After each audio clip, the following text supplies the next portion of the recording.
강남의 부자들이 상가를 점점 매력 없는 자산으로 보고 쓰레기 취급까지 한다는 표현이 나오는 이유에는 여러 가지 사회적 경제적 배경이 있습니다. 과거에는 상가를 소유하는 것이 안정적인 임대 수익을 보장해주는 투자 수단으로 여겨졌습니다. 특히 강남이라는 지역은 인구 밀도와 소비력이 높고 유동 인구가 많아 상가 투자만으로도 큰 수익을 거둘 수 있다는 믿음이 오랫동안 자리 잡고 있었습니다. 하지만 시간이 지나면서 이러한 믿음은 점점 깨지고 있으며 실제로 많은 부자들은 상가를 더 이상 선호하지 않게 되었습니다. 그 이유를 자세히 살펴보면 몇 가지 중요한 흐름을 발견할 수 있습니다. 첫째로 온라인 소비의 폭발적 성장을 들 수 있습니다. 예전에는 오프라인 매장이 소비자와 직접 연결되는 유일한 통로였기 때문에 상가의 가치가 매우 높았습니다.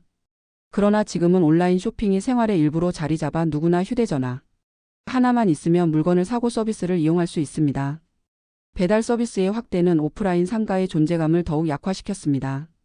예를 들어 음식점 상권의 경우 예전에는 사람이 몰리는 위치가 곧 돈이 되는 입지였지만 지금은 배달 플랫폼을 통해 어디서나 주문을 받을 수 있기 때문에 상권의 절대적인 가치가 예전 같지 않습니다.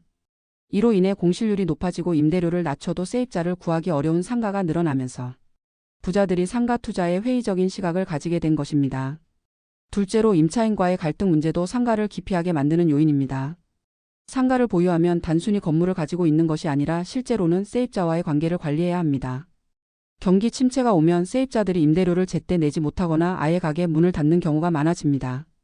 이런 상황에서 건물주는 권리를 제대로 행사하기 어렵고 오히려 세입자와 협상하거나 손해를 감수해야 하는 경우가 많습니다. 강남처럼 임대료가 높은 지역에서는 이런 갈등이 더 빈번하게 나타나고 법적 규제 때문에 임대료를 마음대로 조정하기도 어렵습니다. 부자들이 보기에는 상가 하나를 보유하면서 끊임없이 이런 문제에 신경 쓰는 것보다 차라리 더 안정적인 자산에 투자하는 것이 현명하다고 판단하는 것입니다. 셋째로 세금 부담의 문제도 빼놓을 수 없습니다. 부동산 보유세와 양도세 부담이 점점 커지면서 상가의 매력은 크게 줄어들었습니다.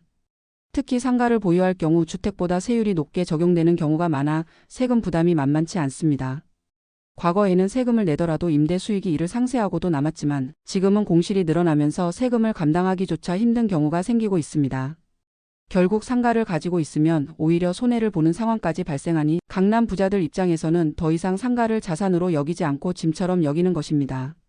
넷째로 자본의 흐름이 달라진 것도 이유가 됩니다. 부자들은 돈을 단순히 보관하는 것이 아니라 효율적으로 불릴 수 있는 곳에 두려 합니다. 최근에는 부동산보다는 금융자산이나 해외자산 또는 첨단 산업 분야에 투자가 몰리고 있습니다. 부자들이 선호하는 것은 안정성과 성장성을 동시에 보장해주는 자산입니다. 그런데 상가는 안정성도 떨어지고 성장 가능성도 낮다는 평가를 받게 되었습니다. 다시 말해 과거처럼 상가는 꾸준히 현금 흐름을 만들어주는 자산이라는 이미지가 사라지고 이제는 관리가 어렵고 수익률도 낮으며 미래 전망조차 불확실한 자산으로 여겨지고 있는 것입니다.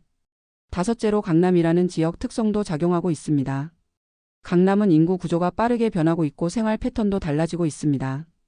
예전에는 강남 중심지에 상가 하나만 있어도 손쉽게 임대 수익을 올릴 수 있었지만 지금은 오히려 경쟁이 치열하고 상권의 집중도가 떨어져 상가 하나만으로 안정적인 수익을 내기가 어렵습니다.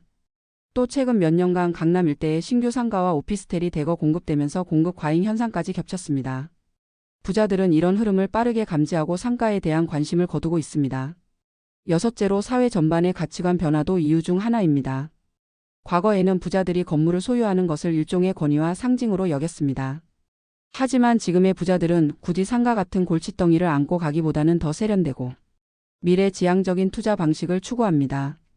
이들은 상가를 자산 포트폴리오에서 제외시키고 대신 주식이나 채권, 해외 부동산 혹은 스타트업 투자 같은 방식으로 눈을 돌리고 있습니다. 사회가 변화하면서 상가를 소유하는 것이 더 이상 특별한 지위나 명예를 보장해 주지 않게 된 것도 부자들이 상가를 외면하는 배경이라 할 수 있습니다.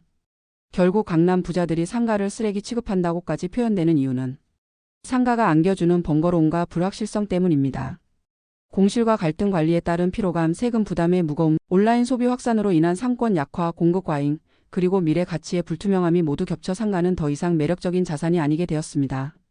부자들은 누구보다 먼저 흐름을 읽고 자본을 움직이는 사람들이기에 이런 변화를 일찍 감지하고 상가에서 발을 빼고 있는 것입니다. 따라서 강남 부자들이 상가를 기피하는 현상은 단순히 개인적인 취향의 문제가 아니라 시대와 경제 구조의 변화를 반영하는 결과라고 할 수 있습니다. 상가는 과거에는 꿈의 자산이었지만 지금은 불편한 짐으로 여겨지고 있으며 이를 통해 사회 전반의 자산 가치관이 얼마나 빠르게 바뀌고 있는지를 알 수 있습니다. 좋아요. 구독해 주시면 더 좋은 영상으로 보답하겠습니다.